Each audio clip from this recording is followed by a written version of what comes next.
All right, you might know our next guest from a lot of different places. All right, you can find him on Bally Sports. He covers the Heat, covers the Marlins. He's got his own podcast, Miami Mic'd Up, where he has a lot of interesting guests come on the show.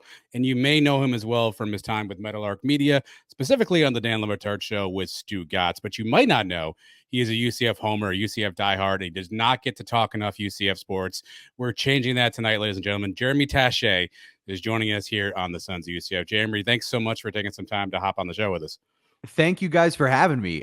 First of all, thank you for the fantastic intro. I really appreciate it. And yeah, super excited to be here. Excited to talk UCF football because I am ready to be as annoying as possible about it. I think that's the role we have within college football's universe, and that's the role I prefer to have. Yes, Jeremy will be stifled no longer here on this particular Yeah. program. But before we get to that, Jeremy, Mike and I are familiar with your background. Obviously, you spent a lot of time at UCF. You did some journalism, some media stuff at UCF. But as Chris Whittingham would say, give the rest of the audience your bona fides around UCF. Your time at UCF. I know you were part of the journalism program there. Give the folks your bona fides, your backstory for UCF. Yeah, I mean, I'm a UCF lifer. I absolutely love everything UCF is about. I showed up at UCF in 2013. So my very first year, my freshman year, was the Fiesta Bowl season with Bortles, which was a heck of a way to have an intro into a school. You know, most of my friends were going off to UF or wherever else, and that year I believe UF went 4-8 and UCF went 12-1 and won the Fiesta Bowl, and it was like such a wonderful thing as someone who wasn't sure that he was going to a quote unquote football school at the time. And it didn't have that reputation. But obviously, you know, as a fan of the program, that was a cool way to start. Hilarious to be then winless as a junior and then undefeated in my first season after graduating. So I was there at a really fun time to dive right into being a fan. But in terms of going to the school, yeah, I mean, I was in the broadcast program, and I was a part of a show called Hitting the Field, which was a student run sports TV show that I was lucky enough in terms of the timing that I joined it when a whole bunch of seniors were graduating. And so going into my senior year, I was fortunate enough to take over as the host of that show and the executive producer, along with a whole bunch of other really awesome people. And we sort of built that from a staff of what was 4 going into that fall to by the time we launched our first show on Halloween, it was a staff of about 30. And now a decade later, that program still exists with 5 or 6 different spinoff shows and podcasts and stuff. And so for me, that's like, it's oddly like a little bit of a legacy, I guess, that I get to leave within the program. But it makes me like the most proud ever in the world every time I see like, oh, a Hitting the Field person's doing this or doing that. And so, yeah, I mean, I just love UCF. I met my wife at UCF. We met literally, technically, she was in the first ever class that I was in. She was a couple years ahead of me, but I was in the honors program. There was a class called Honor Symposium, and I walked in and saw her and was like, wow, who's that girl? Oh my God, look at this place. College is crazy. And then now, you know, decade later, here we are married in a home that we own together in South Florida. So I owe literally everything in my life to being UCF Knight. So I absolutely love the university. Well, Jeremy, we listen to you enough. We know you're from actual South Florida, like Mike and I. So, what made you go to UCF? Obviously, we had the same. You know, we were from Fort Lauderdale, so Mike and I went to Cardinal Gibbons. So, same thing. Do you want to go to Yeah. FAU? Do you want to go to Miami? Like, what made you pick to come to UCF? Yeah, I mean, so if I could be real, my path to UCF was kind of strange. I so I I applied to just a few different schools. My dream school as a kid was the University of North Carolina at Chapel Hill. I was a huge Tar Heel fan. I remember watching like TJ Yates and Akeem Nicks and Brandon Tate and you know Sean Drawn and the whole crew over at UNC. Um, and so I had wanted to go there. And then going into my senior year of high school, I went to the Summer Journalism Institute at the University of Florida. And on my way up, my mom was driving me up, and we were like, you know what? Might as well stop at UCF. You're going to be applying there. Might as well see what the campus looks like. And we stopped, and I just fell in love with it. Like I took a tour of the Towers dorms, which is where I ultimately lived as a freshman. And I was like, this is a dorm? Like this is what this is what a dorm room could look like. And I remember texting all of my best friends. We all went to Cypress Bay, and I was like, guys, we should all go here. Like, and you know, everybody went off to their different schools and did different things, but I had fallen in love with this place. And even then, transparently, I didn't plan on going to UCF. I really wanted to go to North Carolina. I hoped maybe I would get a baseball scholarship somewhere. The schools that then offered me were kind of small. North Carolina was too expensive. I had applied to Florida, and then oddly enough, even though I kind of got in everywhere else I had applied, I didn't get into Florida. And so for me, it was the decision between, okay, do I go to UCF, the school that to me at the time was a relative unknown, or do I go to North Carolina as a kid that wants to do journalism and go, hundreds of thousands of dollars into debt and then get paid nothing? And so I was like, you know what? Something about that UCF place felt right. Like it just felt right. That first moment I walked on campus, it felt right. Maybe this was kind of the design path all along. And so I end up deciding, you know what? I'm going to go to UCF. And again, like I mentioned, in the very first classroom that I walked into, my future wife was standing in there. And I'm a huge Bruce Springsteen guy, which is not shocking for a white sports journalist, but huge Bruce Springsteen guy. It was my first concert when I was 6 years old. And I walked into that first class, and I don't know what you call it, but the advisor of the class who ran it, she was a huge Bruce Springsteen fan. And so I walked in, and literally Land of Hope and Dreams by Bruce Springsteen is playing. And I walk into the doors and I'm like, is this a dream? Like, is this real life? This is what's happening in my first classroom. Like, this is the vibe I'm walking into. And so I obviously ended up making the right choice for me, because it set up the rest of my life. And man, within a few days, I remember calling several of my friends and being like, guys, you missed out. Like, this place is spectacular. So yeah, I mean, I can't say enough amazing things about my time at UCF, like the people who I met, the professors that I had, living around that area. Like I miss Orlando deeply. Like, I'm a South Florida guy, but I miss so many things about that area that I really love. So any chance I get to go up there, I always appreciate. You mentioned 2013 was your first year. That's a hell of a way to jump into the fire there. Yeah. Is there a certain moment in that season where you look back and you're like, man, you were hooked automatically on that team because of the things you were watching?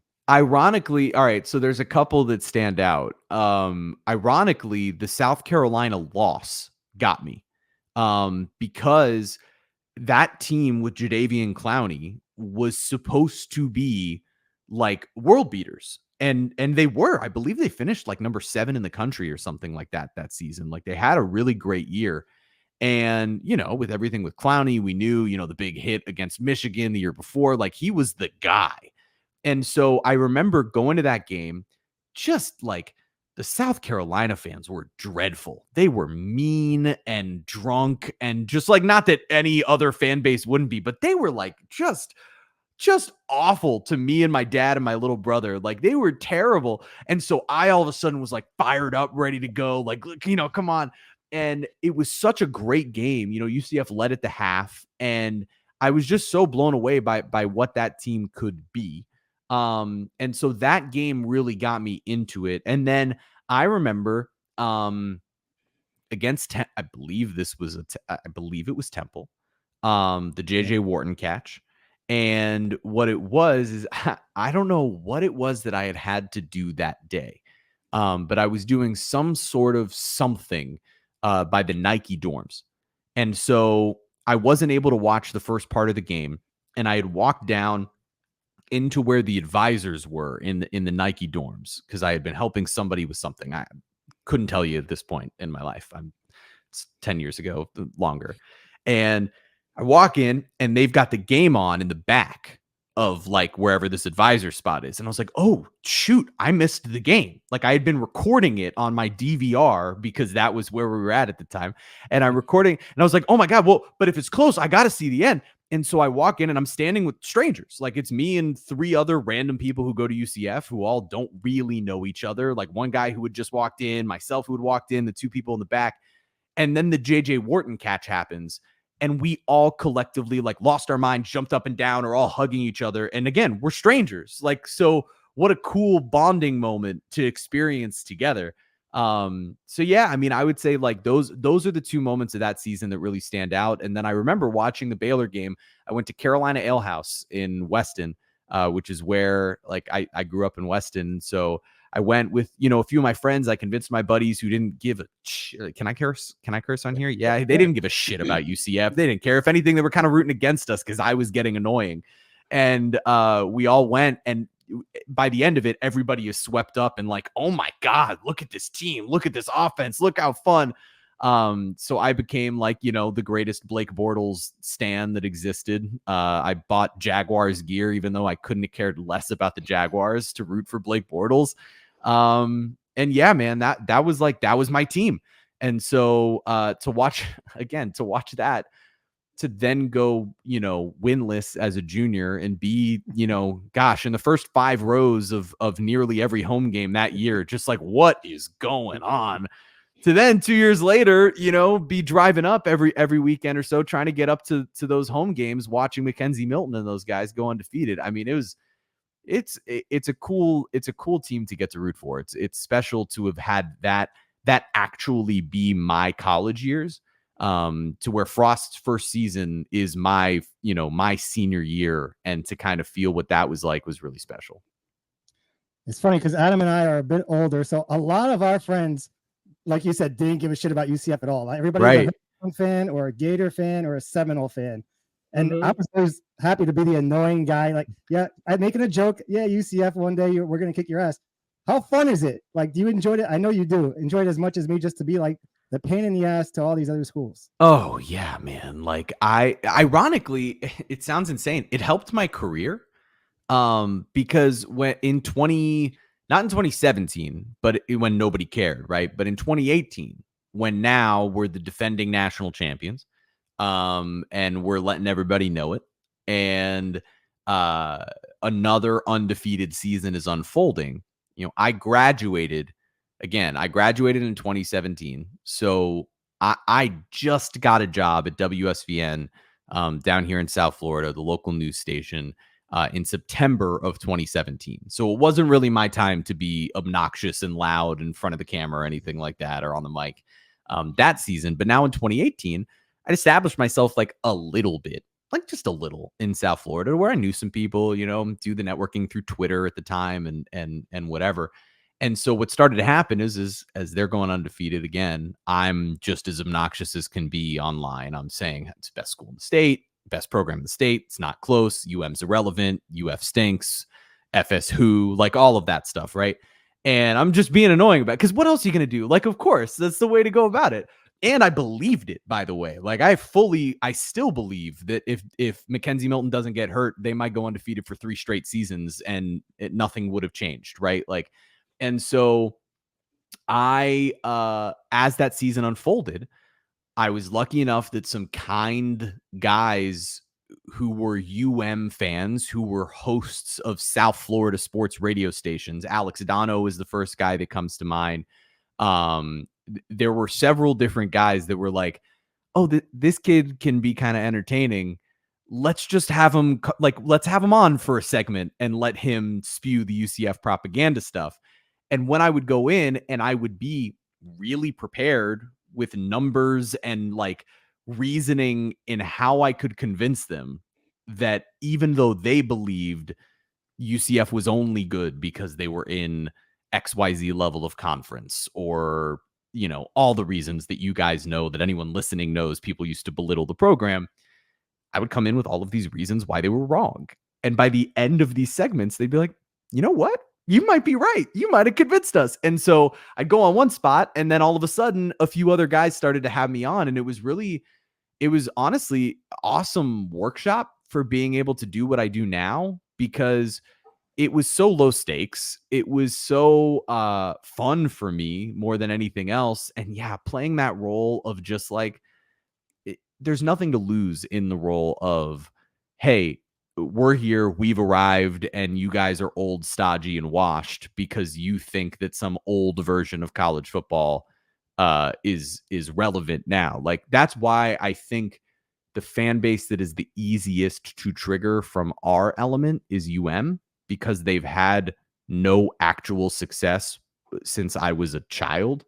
And so as a result, hey, your best year since I've been able to like read was worse than our season that year. You know what I mean? Like in 2017 is their best season since I've been able to read, and yet they weren't even as good as we were. So it's like, it's one of those things where I think that fan base in particular, especially because I'm from South Florida and rep everything else South Florida so hard, I think it really, you can kind of just grind their gears a little bit, which is really fun for me. And now, I mean, look, with FSU losing week 1 to UCF legend Brent Key, I mean, we get a W in that one too, right? So it's great. Well, what do you enjoy more? Do you enjoy watching those teams lose more than your team win? Ooh, sometimes man. to me that's better. It can be. I mean, that's like the ultimate Levitard question, right? Is like, how much more fun is it to watch your friend lose than to even win yourself? Because sometimes, yes, right? Like, but I only if we're good enough to where you can then talk smack about it, right? Because like last year, there was no fun for me. Like there was no world where I was like able to turn around and talk smack to any of the teams, even when they fell short of expectations. It was fun, but it's more fun to do it when you're undefeated also. So it's like in 2017, 2018, even 2019, it was really easy to talk that level of smack. It's why 2013 was so perfect for me, because I walk in as someone that didn't know all that much about UCF football. By like week 4, I know every single dude on the roster, because all of a sudden I'm like, oh, we're going to be good. This Bortles guy, huh? He's pretty talented. And then UF was completely and utterly falling apart, lost to Georgia Southern. And I'm just getting to talk smack to all of my friends from high school. It was like, that was an embarrassment of riches for me. It was so much fun. Well, Jeremy, you mentioned obviously one of the shticks were we weren't in a power conference, right? Right. So last year UCF gets to a power conference. What do you make of year 1 in the Big 12? To your point, wasn't a smashing success, but obviously our first year transitioning, Gus Malzahn's first ever losing season. What were your expectations going into it, and how did that live up to essentially what happened last year in the field? I think my expectations were probably too high, because of several different factors. I think I believed in the talent level transferring in year 1 in a way that was maybe unrealistic. But B, I like ultimately it was a fine season. Especially considering there were 3 losses by a total of 4 points. That then if you turn those around and it's a 9-3 regular season, and you're like, oh my God, what an unbelievable transition to the Power 5. Especially considering, like, look, I'll be real. Seems like a wonderful, wonderful, wonderful young man. I think John Rice Plumlee is a terrible quarterback. And I think the fact that they were considering his injuries and considering his really inconsistent play, the fact that they were bowl eligible in year 1 in a power conference, I'll take it. I wish that there were things that would have been done differently. There were things about the way that Gus Malzahn and his staff handled some of those games that were like mind blowing to me, and I hope I don't see again this season. But all things considered, like, I'm gonna give him a B- in terms of the transition. Like, there's no way to say that it's not a solid one and that you're bowl eligible in your first year. It was the best season of any team coming over to the Big 12 last year, and so there's no real way to argue that it was a major disappointment. I just think that, like, what was left on the table, it could have been an unbelievable momentum builder, and you fell just short of that. So that part was disappointing. But all things considered, like, you got to give him at least the passing grade of, all right, that's a transition, and now with what this team can and should look like I have much higher expectations this season. Were you surprised by the Big 12? I know you follow college athletics. Like Mike and I, we weren't regular Big 12 watchers, right? We were watching Tulane and Temple, right? And then, sort of the bigger games. Were you surprised at sort of the level of just, I guess, aggressive and physicalness in the Big 12? Because Mike and I were shocked. We thought this was wide open, 45 to 42 scoring games, and all of a sudden Kansas is just running our face into the ground. Were you surprised at the sort of the level of play in the Big 12? Yeah, I think that the Big 12 has a reputation that, like, everybody is Graham Harrell, right? Like that everybody remembers those years of like Texas Tech, Oklahoma, Texas, and everybody just throwing the ball around like crazy, the Mike Leach air raid style and all of that. And the reality is that basically honestly, since UCF sort of rise to prominence, since I was in school, the last decade or so, the Big 12 has become a little bit more balanced. There have been more teams that have won through playing really good defense. There have been more teams that have won by just kind of running the ball down your throat. And I was surprised. Like, I was surprised by the level of defensive intensity that existed in the conference. It wasn't even, yeah, sure, Kansas can run the ball down your throat, or Kansas State can run the ball down your throat, or, some of those teams that were surprising offensively, sure. But more than anything, I was surprised by the fact that there were some defenses where I was like, oh man, they've got pros all over the field. And that didn't used to necessarily always be the case in the Big 12, which is why I think this year is going to be a lot of fun. Like, there are so many different styles of teams within the Big 12, both offensively and defensively, that it makes not only a coach's job more difficult, but it also it makes the teams, in my view, it makes the teams that do have a great strength that much more capable of winning a conference. Because if your greatest strength is just greater than whatever anybody else's is, you can kind of run through, because everybody's going to have to adjust every single week. So like, I look at UCF this year and I see this potential of a running game and I go, hey man, that can go up against just about anybody in this conference. And that's what kind of makes me feel confident. But yeah, to answer your question, yeah, I was kind of surprised by the level of play that I saw at the Big 12. And not that I think that there's such a gap in talent between what the AAC was in the best years of the AAC and what the Big 12 is, but I mean, there is a jump, obviously, in terms of the layers of talent. Another cool thing about being in the Big 12 is we're playing all these new teams that we haven't played before, and a bunch of teams from the Pac now. Looking at the schedule, what are you most excited about? I mean, we got Dion coming to town. We're going to Gainesville. What do you have circled for you? I mean, those two games right there, right? Those are the big ones where I want to absolutely annihilate Colorado because I think it would be fun. Especially because it's like, show them who's boss on black and gold, right? Like, that's the bigger one. It's not even Dion or anything like that. I just want to know, I want to prove that we have the better black and gold uniforms. You guys know me and Christian Simmons, we're like obsessed with UCF uniforms. Like, that's been my thing. There was a stretch in 2020 where Eric DeSalvo, Christian, and I did like a Drip U podcast, and we like just broke down different uniform combos over the years, and I was just like giddy. I was like a kid in a candy shop with all that stuff. So obviously, like, that's a fun one, and honestly, part of the reason I'm looking forward to that is I'm hoping that our guys, coaching staff and players included, aren't sort of looking ahead at that UF game. It kind of feels oddly like Colorado could be a trap game, even though it's at home.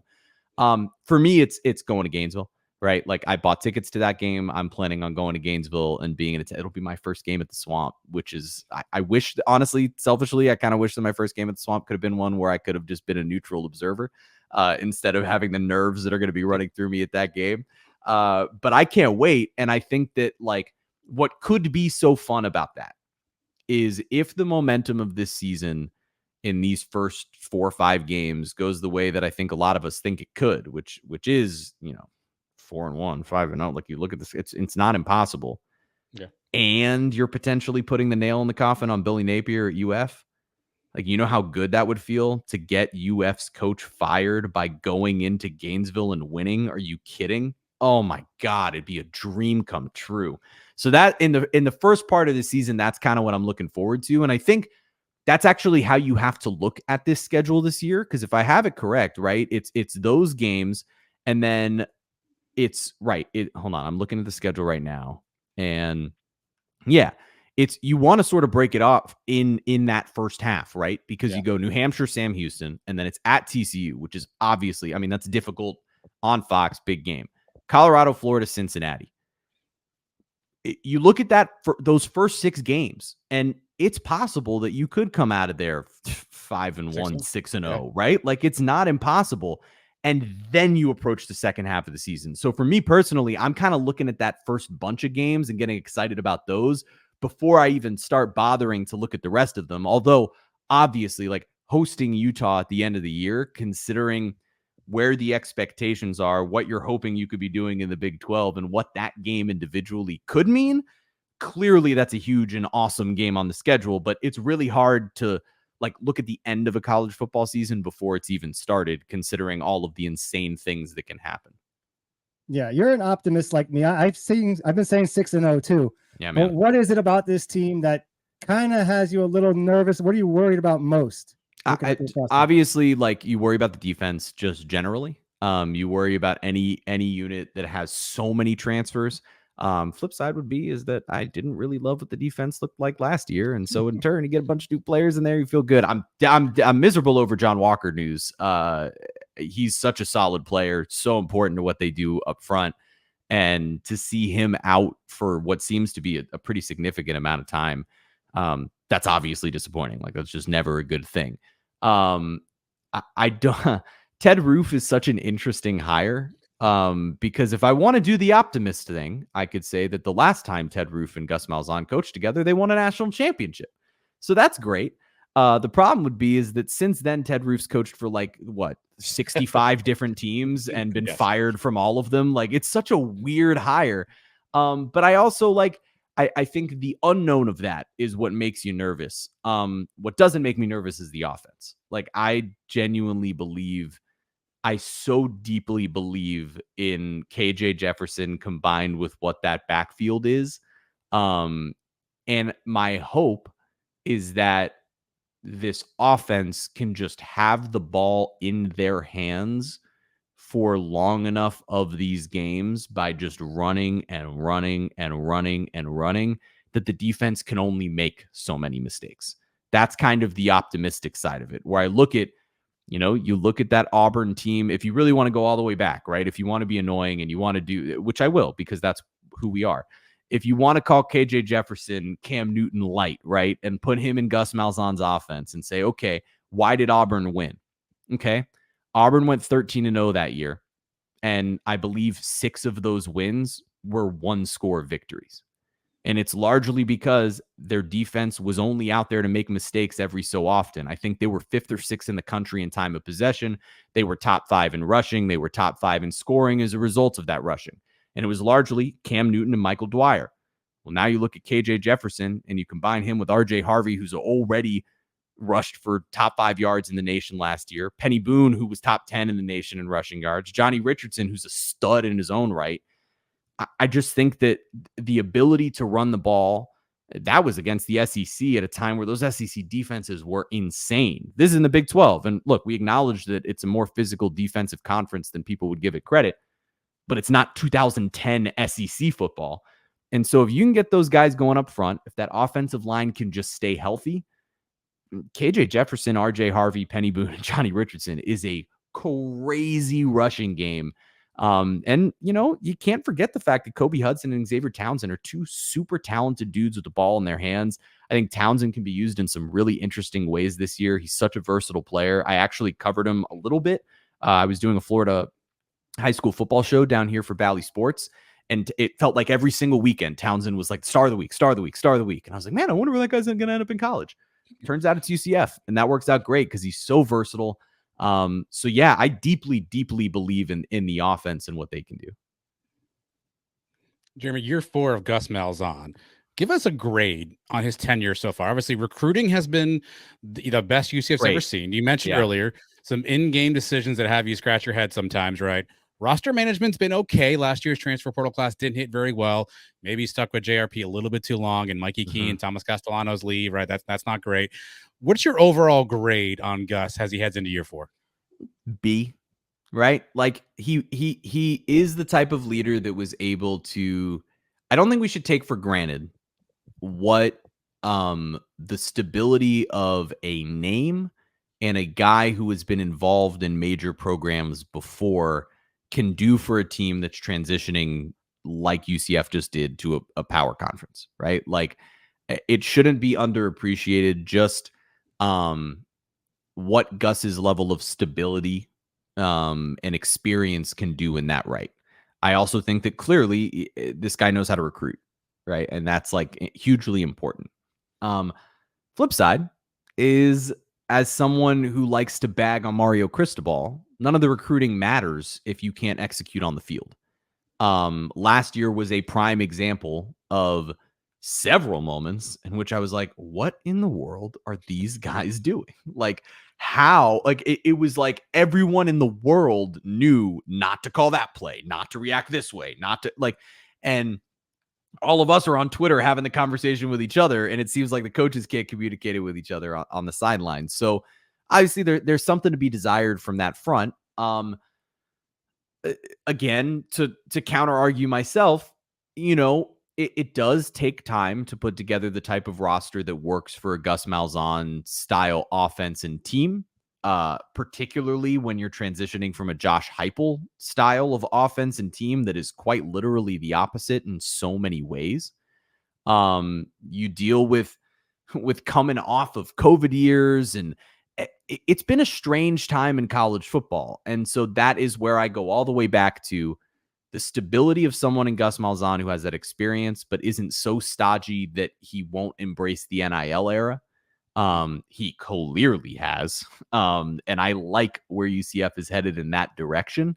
To me, that there is a bit of a prove it in this season, right? It seems like it's the first time where you can look at the offense and you can look at the program and go, all right, you've had a couple waves of recruiting. It's not perfect. It's not exactly where you want it to be, but you've had enough time to acquire talent.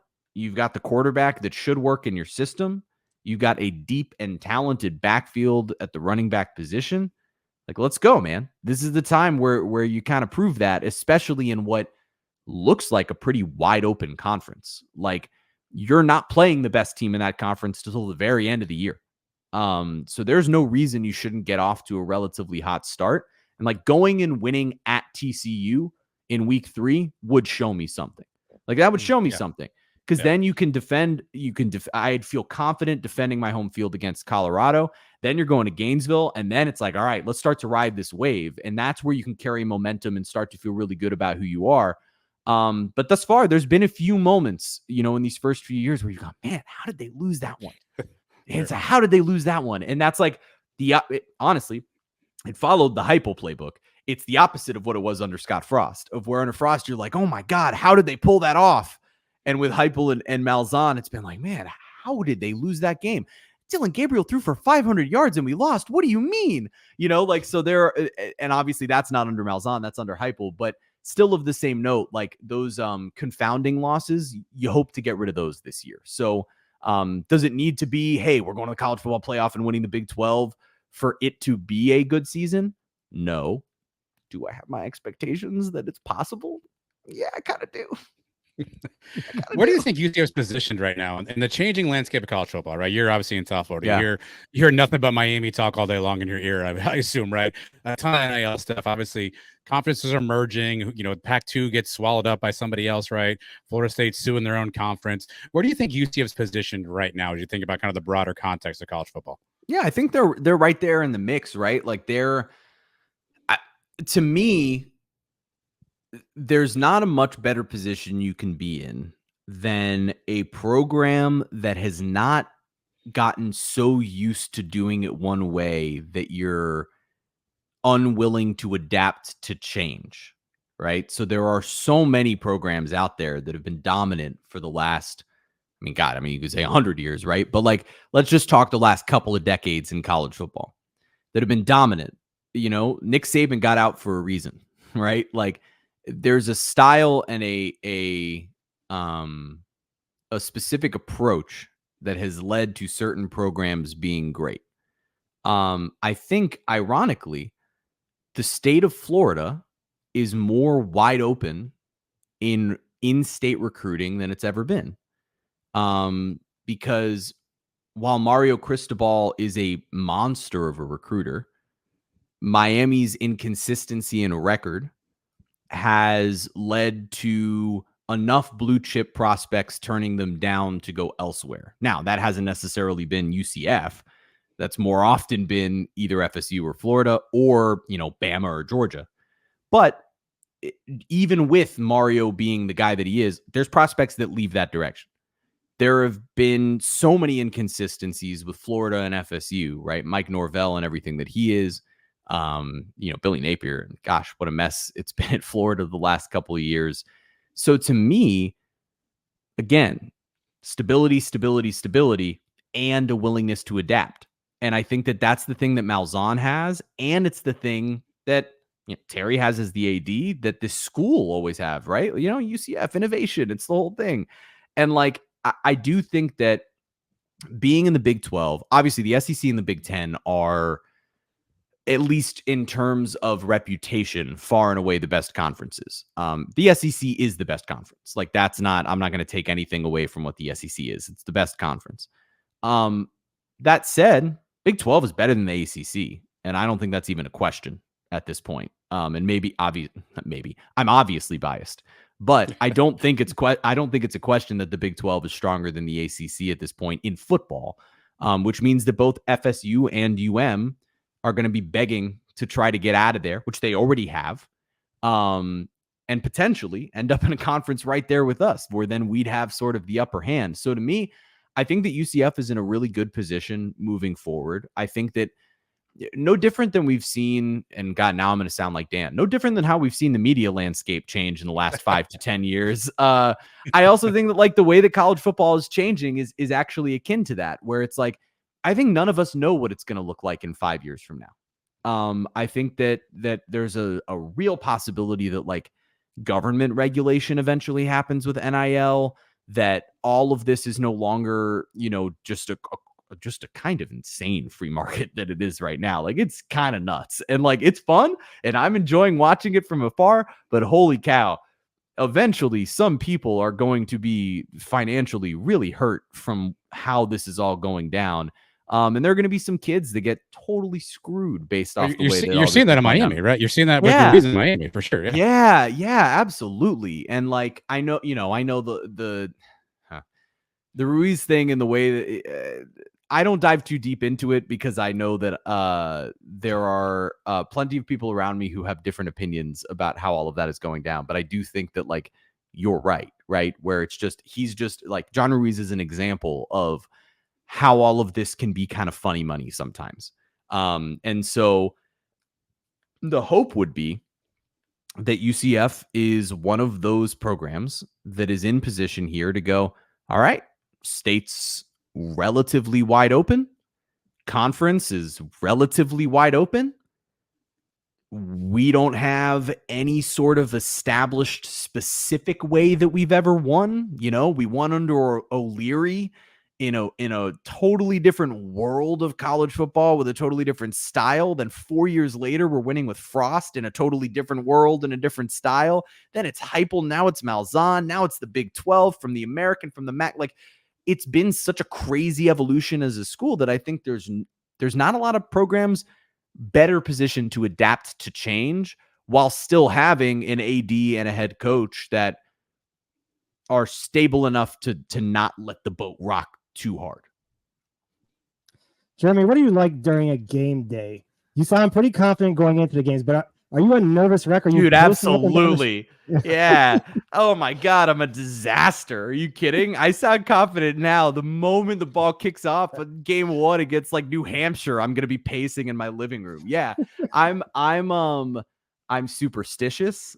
I am, and that's from having played baseball as a kid. Like, I am a superstitious person. Like, if I end up wearing this shirt on Thursday night, like, you bet your ass after a win I'll be wearing it the next Thursday night. Like, in that, we'll have to shake up. On a game, like, I definitely I know for sure when it's a lot of the time, I really like to kind of distract myself in the hour or so beforehand. So I'll like make some homemade guacamole or something, or run out to the store and buy some beer, or like whatever. And just kind of try to put myself in a mindset of like, okay, it's going to be fine. No matter what happens, it's going to be fine. None of this is as high stakes as it was during the undefeated run. Because back then, I mean, you couldn't even talk to me on a game day because I felt like so much of myself was invested in it, like from all of the shit talk online. And I knew, and I was right, by the way, the moment we lost, the entire internet came after me, because I knew I had been one of, shit talker number one. I was up there with just about anybody about how great we were. And so I knew the moment we lost a game, and it happened when we lost to LSU, but it happened way more when we lost to Pitt, because that was a whole other animal. And for me now, because the hype, the expectations, all of it has kind of changed from where it was then. I'm a little calmer, I'm an adult. I have a job. I'm a person. I could put things in perspective. I'm a married man. On the same token, man, I am a wreck. And I can't wait. I can't wait to care like that again, man. Because you do it 12 days a year, where you have that feeling of like, all right, this is it. And I'm hoping this year that ride of like, oh man, the conference is open, the conference is available. Hey, we're undefeated through 4, 5, 6 games. That's out there, because it carries you through a week too, man. Like that feeling, and it's specifically college football more so than anything else to me. And maybe that's growing up as an apathetic Dolphins fan. And maybe that's part of why UCF got its hooks into me the way that they did when, it was such a great year my freshman year, because I never had football to root for that was fun.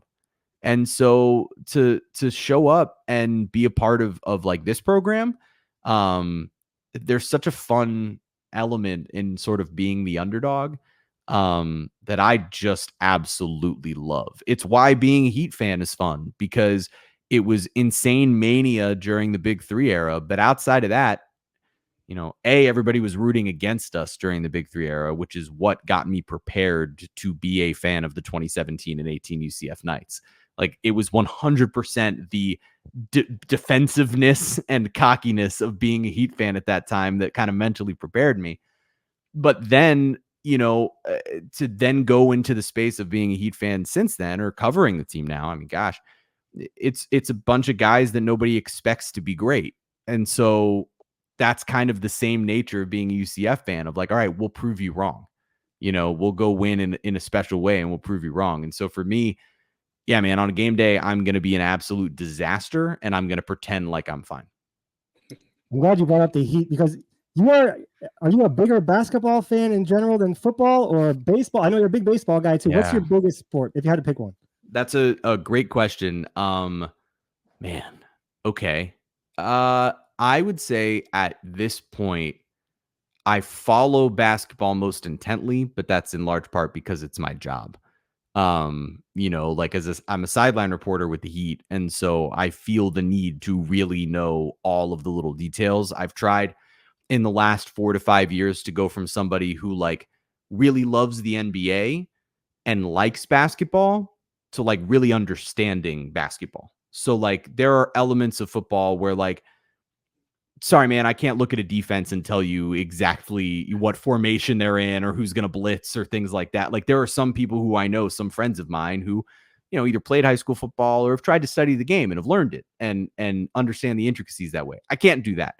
I've started to get there with basketball in a way that I never really expected, because baseball is my sport. Like I am a baseball dork. Like I loved playing it growing up. The only reason I was any good is because I was a dork about it. And I studied guys like Greg Maddux and, just was obsessed with pitching and the art of it and small ball and so many of the things that aren't really in baseball anymore, unfortunately. So I would say, like, if I answer your question honestly and wholeheartedly, it really is basketball now, which is so crazy to say. Baseball will always have a special place in my heart, and I probably care about UCF football and the Heat like 1A, 1B in terms of the teams that I care about the most. Okay, so if I told you had the option of the football team making the playoff or the basketball team making a run to like Elite Eight, maybe even a Final Four, what would you pick? Oh, like for UCF in particular? Yeah. Oh, no, it's football for sure. Not even close. Not even close. Because it's like, it's the NBA that gets me. And like, don't get me wrong, a March Madness run sounds really fun. We did a little game on Le Batard the other day where it was like one of our little breakout segments. And it was, all right, you've got 10 championships of any kind. Disperse them amongst your teams. Right. And so I selfishly, just because I was like, I want to fill up a hand with rings, I took 5 Heat championships. But then after that, I said, like, I wanted 3 UCF football championships. I wanted 1 UCF basketball championship. And then I wanted a Marlins World Series just because, it'd be fun. Panthers just won a Stanley Cup. Already got to see that. Dolphins have made me relatively indifferent. Marlins are fun. It'd be fun to see a World Series. But the reason I included a March Madness run is because there's nothing more fun than that. And I'll tell you, I don't know that I've ever felt more devastated than when the ball went off the rim for Aubrey Hawkins against Duke. I don't know that I've ever felt a feeling watching sports like outside of Mackenzie Milton's injury and just like my heart falling out of my stomach.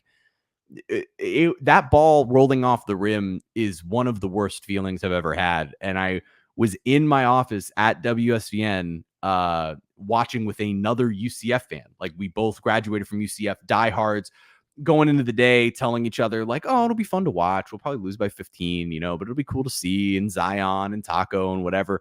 And literally both of us like holding on to each other in the final seconds and then collapsing to the ground as the ball went out. Like, it was one of the worst feelings ever as a sports fan. But yeah, I would say if I had to pick one, just purely from the being able to talk smack to my coworkers, it's UCF going to the college football playoff and making a little run.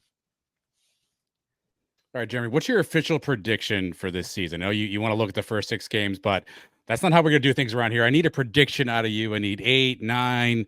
What's your, I'm sure going to be wrong, and I swear we won't play this back to you one day, prediction for the 2024 season? All right. So if you're not going to play it back to me, 12-0, and they win the Big 12, and they're going to go ahead and, make the playoff. It's that easy. No, if I were to really legitimately, and look, I'm like way high. Like I genuinely believe, in this offense, in this backfield. Like I'm dead serious in that I actually believe that can work. I think that this is about as good as it can look for Gus, in terms of the player personnel that you have. I really believe that KJ Jefferson is so much better than what Arkansas allowed him to be. Like, I think that they did not cater to his skills. And the fact that he's such an experienced quarterback now coming into an offense that's built for him and his skill set alongside those running backs, I genuinely believe that this team can be as good as anybody on any given day. And so when I look at it and I look at the schedule, I can kind of pretty easily see 10-2, 11-1. Like, I really can. And I know that that's really optimistic. I really understand it. The only reason I feel it is that I look at that schedule, and outside of, a couple of games against ranked opponents, even then, they're all winnable. There's not one game that I look at, I'm like, all right, 100% put it in pen, that's a loss. And so in my optimistic nature, and in the way in which, and maybe I'm doing it too much, the way in which I believe in KJ Jefferson, the way I believe in RJ Harvey and Penny Boone and Johnny Richardson, I just think that this team is capable of reaching its ceiling. And so if I got to say, if I'll put in my official prediction, will be at 11-1. Ooh, okay. Let's call What's the one? Utah? No. So I think it's West Virginia. I'm scared of West Virginia in November. That scares me more. Game. Morgantown has got all kinds of craziness going on. That's kind of what I think too, is like, I think it's the one is going to be like a, damn type of one. But I think that, look, if you're going into that final game at home at night against Utah with an opportunity to go to the Big 12 championship, like if that's where the season's gone and they're still healthy, hell yeah, I'll sign up and I'll believe that we're going to win that game, because I don't think it's easy to go into the bounce house when the bounce house is at its best and win. Like, I genuinely believe it. And so, whether that's a loss at West Virginia, whether it's a weird one like at Iowa State somehow, there's weird losses that can happen even in special seasons. But yeah, man, I believe in this team, and maybe I'll look like an idiot when you do clip this back in a few months, but I don't know. I want to believe, and so that'll be my prediction. I'll go 11-1. We'll take it. All right. We end every interview around here, Jeremy. We do rapid fire questions. Could be music, Let's do movies, sports. Fair enough to you. We are big Libertard Show fans. I've been listening Love since it. 2004 when Andy Wow. King was there and Minnie in the Midday. So I go way Wow. back with Libertard. So we got a ton of questions. Are you prepared for the rapid fire questions? Let's do it. Let's do it. And I'll try not to be long-winded as I am always, which is why we're 50 minutes into this podcast. That's even better for us. All right. So think about your UCF time. What's your favorite UCF memory? Oh man, that's you get to hang. So you got a lot of cool pictures behind you. If you get to hang Yeah. one picture on the wall behind you of a UCF memory, what do you want to hang? Yeah, it's an incredible question. It's gonna be meeting my wife.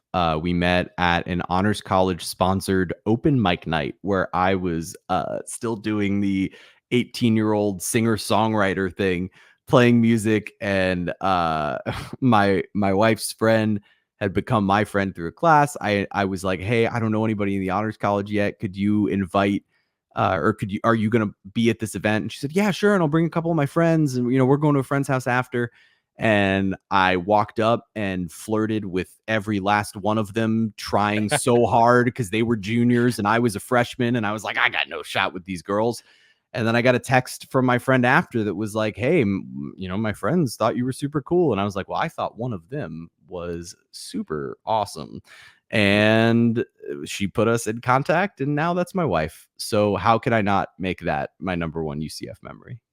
Mike, can I get a ruling here? Jeremy's mentioned a few times now he was in an honors class. Is that Look at Me Louie or not? Oh, it's the worst. I know, man. I know. 3 or 4 honors classes. I've done it so much. Oh God, I hate it too. I don't have a Look at Me Louie sounder. Let me apologize to the audience on behalf of my own conceited nature. It was such a big part. Like, not even the classes. Yeah. It was just the group of people. They were a big. Oh God, I don't think I took a singer honors class at UCF. So I'm an asshole. You're ahead of me. I'm sorry, man. I feel like a jerk.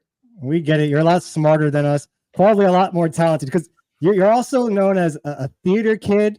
You were a baseball star, all-county pitcher, right? Yeah, man. I think some people don't know that you had an album. You were a musician too. So if I gave you one, you can be either a star on Broadway, a Major League Baseball career, or a pop star. One of the three. What are you taking? Wow, that's a great question. Oh man. I'll go Major League Baseball pitcher. Because there's no feeling I've ever had in my life that felt better than when I was like in command on the mound. Like when you just know you've got it going and you've got a hitter thinking rather than just approaching an at bat looking for a pitch. There are a few things that have felt better than that in my whole life, but lifestyle wise, maybe it'd be better to, be a pop star and go on tour for a few months and then just kind of hang out, make some music, or baseball's 9 months out of the year. But I'll take Major League Baseball pitcher if I could have done one. Still got a shot with the Hee Haw 3. Hee Haw 3, still got a shot, Jeremy. Yeah, man, you never know. Hey, Wu-Tang likes us apparently, so still got a shot. So for a guy like me, the Libertard Show looks like the most fun experience on earth. It's a job for you, so I'm sure it's different. What's one thing about the show that maybe isn't as fun as it may look on TV or listen to the podcast? Audio editing.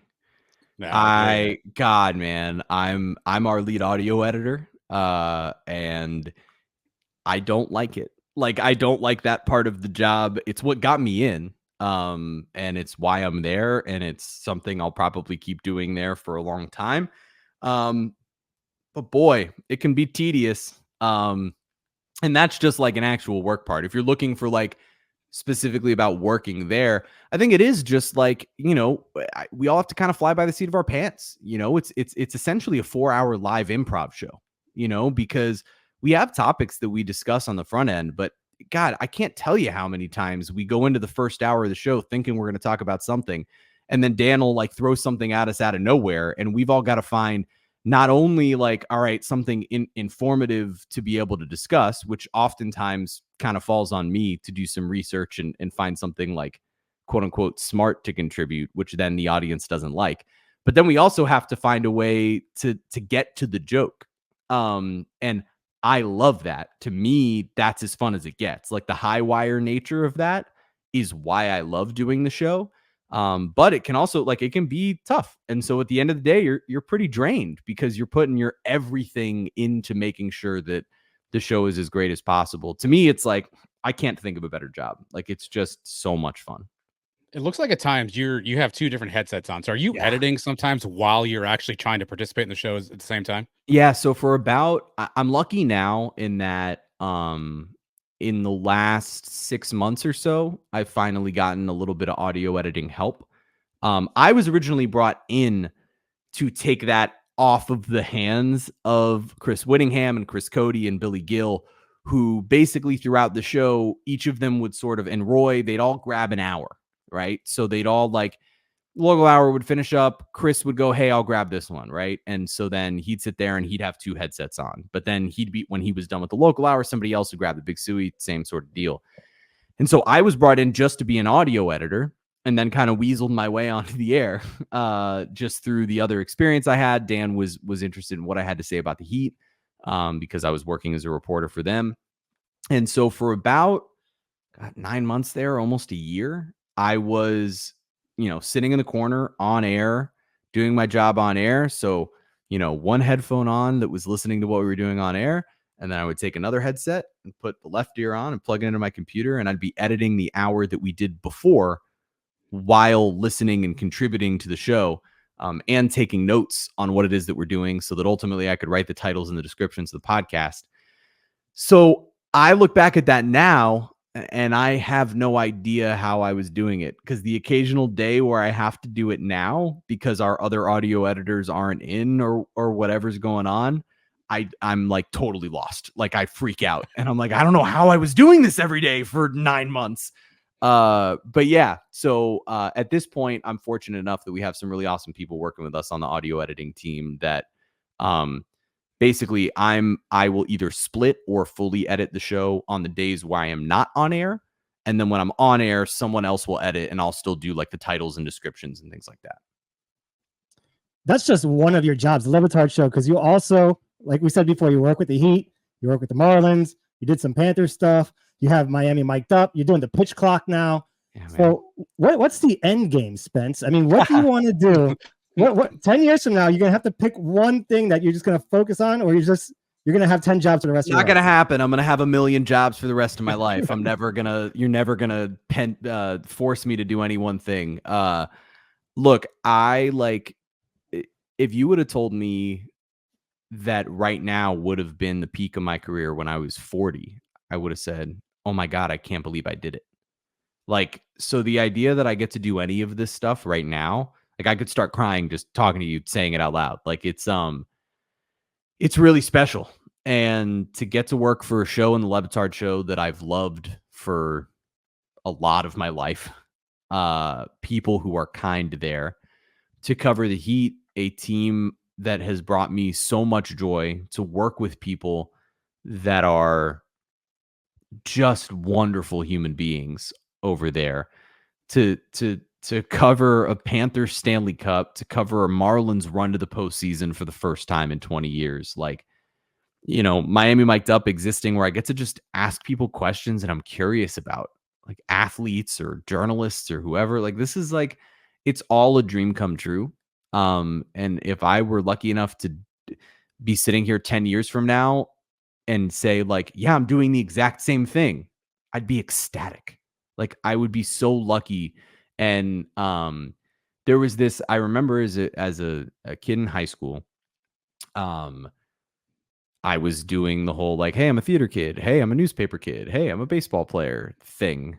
And all of my like advisors and my ex-girlfriend's mom, all sort of giving me like the, hey, don't be a jack of all trades, master of none, right? Don't try to do everything, because eventually, you got to pick something. And I was like, well, what if I don't want to? Like, what if I don't? And I've kind of just tried to live by that ever since, of like, I played club baseball in college while doing the free student run journalism stuff and still being a kid and taking classes and having a girlfriend. And, now I'm doing the serious sideline reporter thing while also making crazy parody songs a stupid, pop culture based show with a singing sports writer and Greg Cody as the Hee Haw 3. Like, none of it makes sense, right? And I'm getting to do stuff that I never would have imagined. So the idea that, I can wake up on a given morning and, make a Destiny's Child parody song while also studying to report sideline for the Heat, like, please don't make me ever choose. Please. Like, I just want to get to do all of this forever.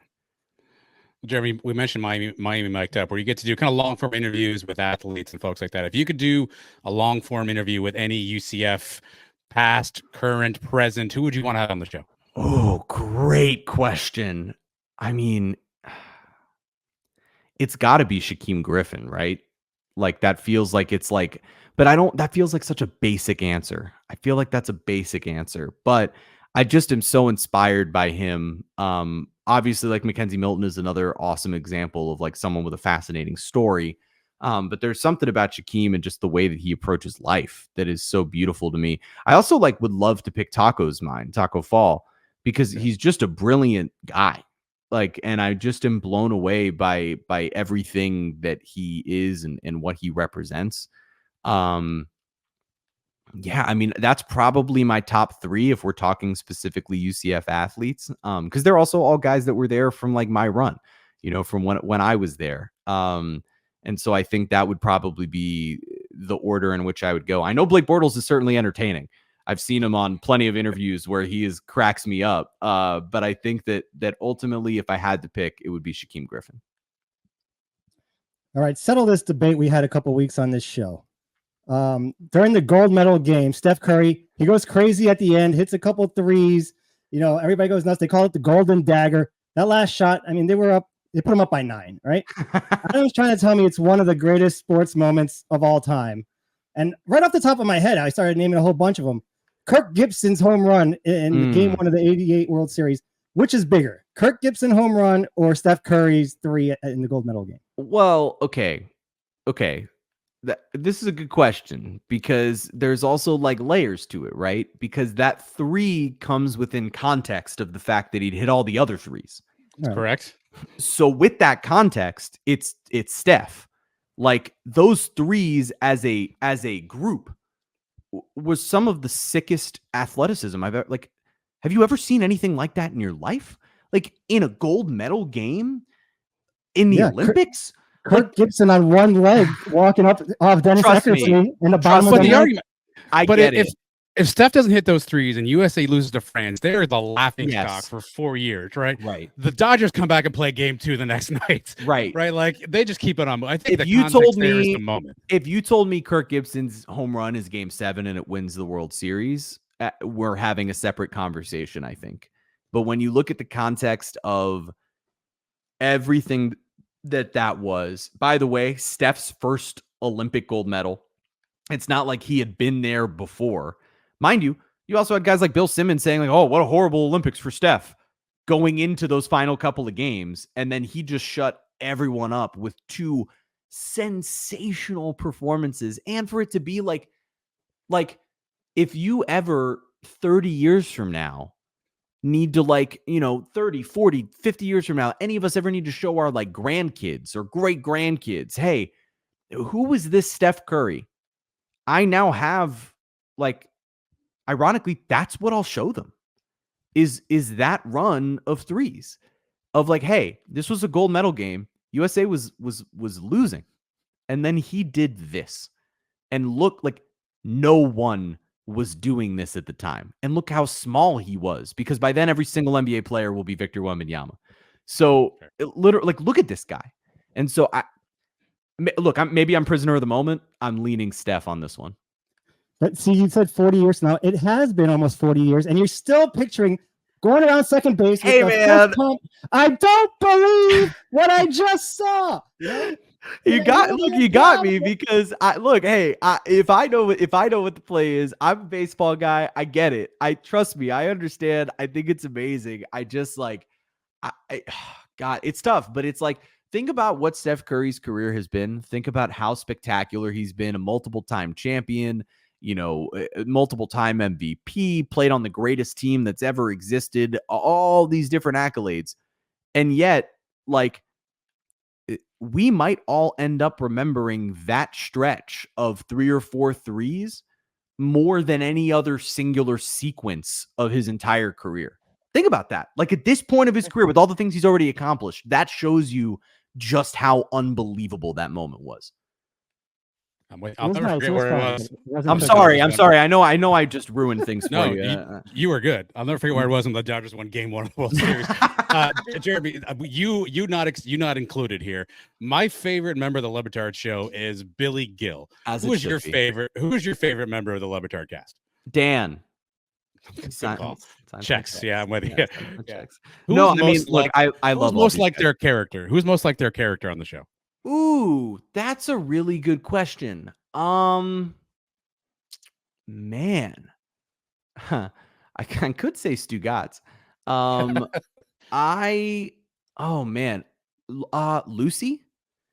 Okay. Lucy is so authentically herself in every single way. Nothing about her changes on camera versus off camera. Like, she is just a kind and like fun human being. But like, Roy is very much like Roy. Like, everybody's just playing up an accentuated version of themselves, right? Like, I'm kind of doing the same thing. Like, I'm pretty authentically myself on there, but obviously there's certain parts of my personality that I'm playing up just to kind of either get the laugh or to be the butt of somebody else's joke. And so I would say, like, everybody's pretty similar to who they are. The only, not to like, the secret sauce or whatever, but like, Chris isn't dumb. And I think that they force Chris to have to play this role of like, oaf or whatever. Chris is a smart guy. And so I think that that's the only thing. He just knows how funny he is. And so he leans into when all of that is very funny. But I would say we're all definitely pretty close to exactly who we are on there. Like, it's tough to say that there's not a person where I'm like, oh, they're nothing like that off camera. Any chance you talk Lucy into making one of those road trips over to Orlando for the Dion? So, hey, if I can look, if Colorado's won a few games, and we're still undefeated by that point, trust me, if you don't think that I already was trying to get in her ear last year about a game when we weren't even relevant, trust me, if this type of season goes the way that I think it could, specifically because I know there's a couple of weeks within, I think in October or early November, like that game against Arizona, where there aren't crazy games on the schedule. I've already been trying to do this to look to see if I can get her to go up to UCF and I can kind of glom along, and show her the ropes. So it would be really fun to get her up there. I think it would be awesome. All right, Jeremy, we'll get you out of here with this question. What about you? What's your road schedule look like this year? I know you said you're going to Florida. Any other games that you have circled that you want to get to this year? So I haven't bought tickets to any other games yet. But that doesn't mean I won't be there. I'm hoping to make it to at least 2 home games. I've been looking at that BYU game all year long. I've also been looking at the Arizona game. And transparently, like, look, if the season goes the way I think it might, then that Utah game might creep up there for me too. So I'm hoping I can promise you I will be at the Bounce House for at least 1 game this season. I'm hoping that it's 2, and I'll be at the Swamp for the game in Gainesville. So I'm hoping to get there for a few, rep the squad. I got all the new home field apparel that they sent me that came in today. I'm really excited about. So I'm on the shirt. I got old school Lance. I got right here, right now, and I'll be wearing the national champ shirt my first day on the show this week. You can bet that. So when you see it, I told you first. Okay. Inside info from Jeremy Tache. Again, you can catch him on Bally Sports, Meadowlark Media, Miami Mic'd Up, wherever you do all the media stuff, you can find Jeremy there. Dude, appreciate you taking so much time to talk some UCF with us. I know you don't get to talk enough on the show, so anytime you want to talk UCF, hit me up. We'll have you back on. If you got thoughts, you need to vent something, you know where to find us. I'm here. Like, I really appreciate it. I fully now plan on being back on the show at some point this season. So, and maybe multiple, because I will need to vent. So I appreciate you guys. Seriously. Thank you. I hope I didn't bore the audience with all my ramblings. But thank you guys. This was really, really, really fun. All right. Thank you. Go Knights. Charge on.